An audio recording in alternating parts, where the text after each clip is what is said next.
Hey guys, Timeboy601, and today we're going to be taking a look at Rainbow Six Siege and the Guerrilla Elite skin for Blackbeard, the Navy SEALs offensive operator, and figuring out if it is the right time to buy and if it is something that you should purchase. So stay tuned.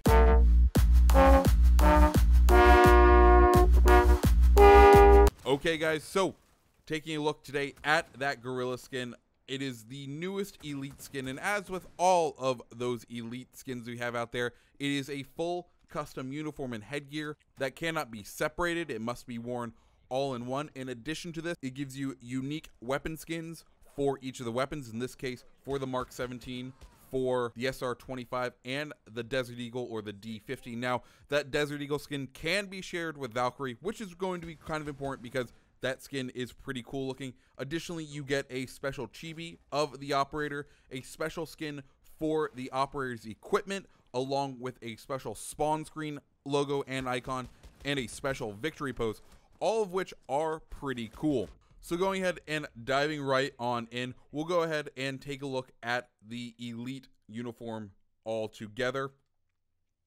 Now, the Guerrilla skin is supposed to be something that Blackbeard would wear if he was in Vietnam. A lot of these Elite skins harken back to famous times or famous conflicts that each of the countries that these operators come from were involved in. This case, the Navy SEALs are pretty synonymous with their work during the Vietnam conflict. They were deployed a lot of the time during Vietnam, and that is the inspiration for Blackbeard's uniform. He does look pretty cool. He has pretty much the tiger camo synonymous with that Vietnam time. He has two big old machine gun belts draped across a machete on his back, and he's wearing some cut up blue jeans. Pretty much America fuck yeah is the best way to describe this outfit. His headgear, of course, having that old style military helmet, more of the bullets tied up around the rim, and of course the ace card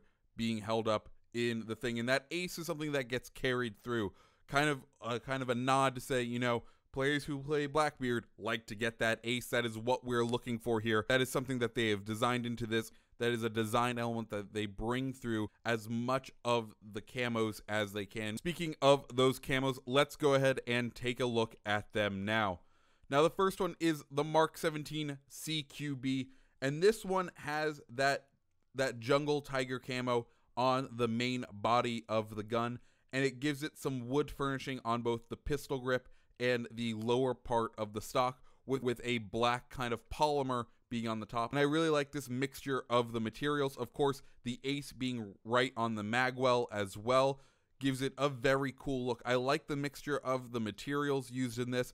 It kind of reminds me of all the different camos we use, or different weapon materials we used in the Vietnam conflict. First, we have the tiger camo, of course, being the camouflage that some of our troops worn. The wood kind of representing the M14s, you know, the old guard weapons that were used at the beginning of the Vietnam conflict, the weapons of olden times, the wood, and then the back of the stock being the polymer M16 that came into the conflict later. You know, it shows a balance of those two, which is kind of cool. It's kind of a nod to the history of the conflict that this skin is referring to.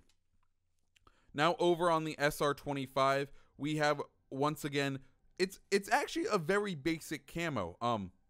It's pretty much a very beat up SR-25, still black stock just like it is for its default skin, and then we have that spade on the magwell. So not that fancy of a camo, and I don't know if I appreciate this one as much as I did the other one. It's definitely a different look for it, but I do have to say it is something unique because most of the other Elite skin camos use the same kind of camo scheme. They are the same basic theme for each of the Elite skins. This Elite skin showing something different, which I do like. I do like this change up because the Desert Eagle, the D-50, is probably the coolest camo they have for this weapon. And take a look at it here.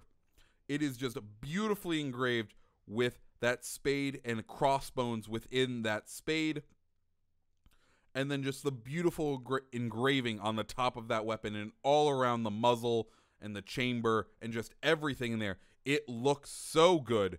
And the great thing about this too is if you play Valk a lot, you also get this camo on Valkyrie's one, and I definitely recommend. I think this is the best camo for the Desert Eagle, so this is definitely something that's really cool.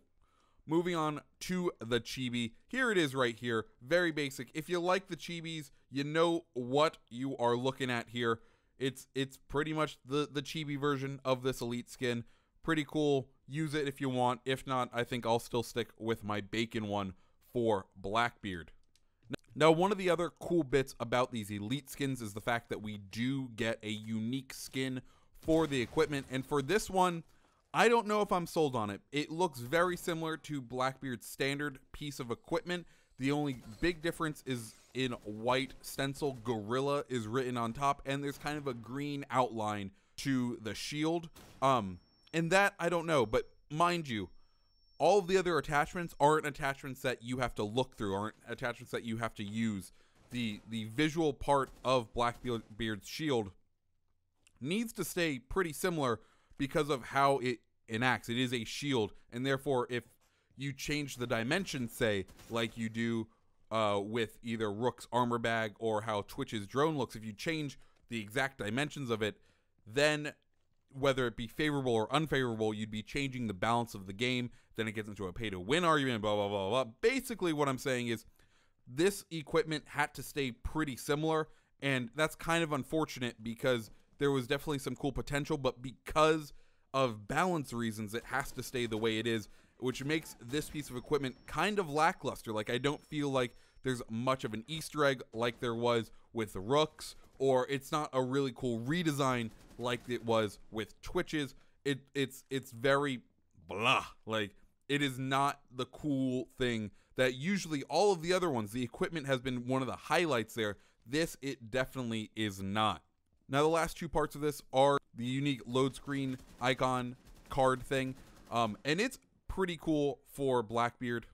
Once again, being backed in gold, him in the armor, doing the Uncle Sam point with a flintlock pistol and a trident, harkening back to, of course, the Navy SEAL logo, which, of course, is an eagle with a flintlock pistol and a trident.